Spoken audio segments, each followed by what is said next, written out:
Amoy kahoy pa. Soft close. Brand new guys. Talala. Ang init din sa Canada, my goodness.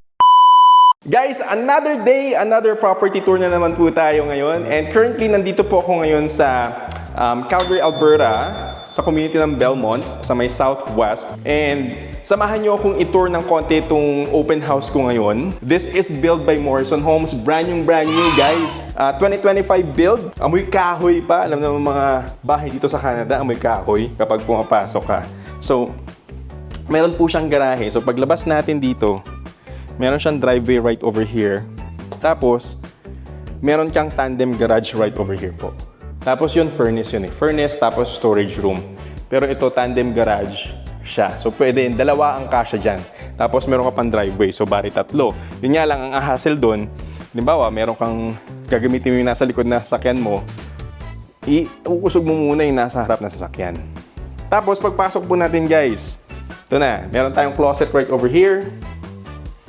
Tapos dito po yung entrada ng ating garahe. Yan. Tapos ang design ng townhouse na to is yung paakyat.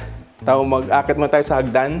Guys, magandang exercise to, lalo pag magbubuhat ka ng grocery. Tapos bubungad sa atin dito is yung washroom. Quartz countertops, malaking mirror, and malaking washroom.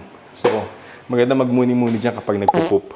Tapos, paglabas naman natin dito sa may entrada, andito naman yung kitchen. So, meron kang malaking island right over here. Dito, mas maganda, mas prefer ko to na island lang siya. Hindi siya yung, minsan kasi nandito yung sink eh. Yung design kasi ng bahay ko, yung sink nandito. So, mas prefer ko to kasi mas maluwag yung space. Tapos yung sink nandun. Kita nyo naman. Tapos, ang laki ng bintana, guys. So.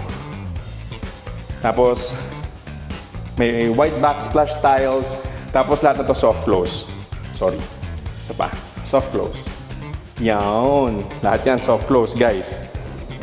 Diba? Tapos meron tayong stainless steel appliances, guys. Ang brand nito is Whirlpool. Lahat po yan kasama. Microwave hood fan, electric stove, refrigerator, and dishwasher, guys. Kasama po lahat yan sa sale.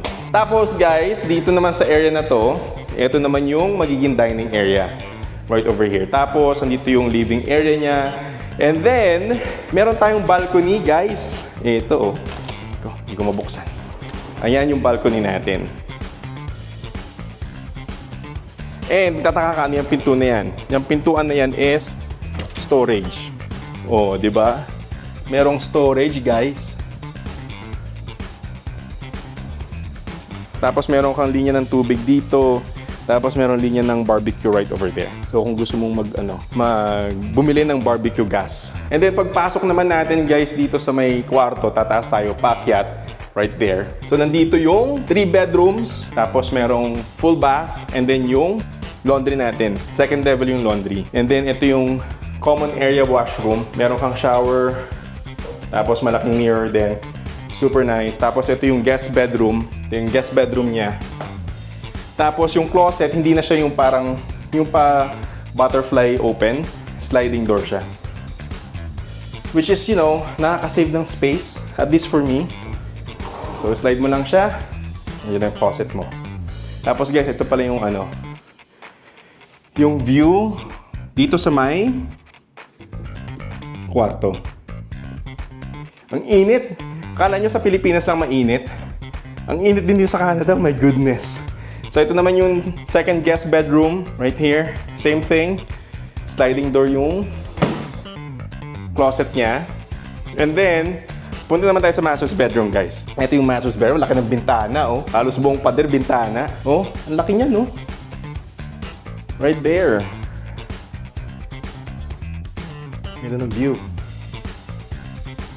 And then, meron siyang ensuite bathroom right over here. Tapos, yung closet niya, medyo iba lang yung design nito kasi ito, nandito yung closet. Which is spacious pa din, guys. Tapos, merong bintana. At least, there's a lot of natural light na pumapasok sa property or dun sa closet. So, yun lang. I'll see you in the next video, guys.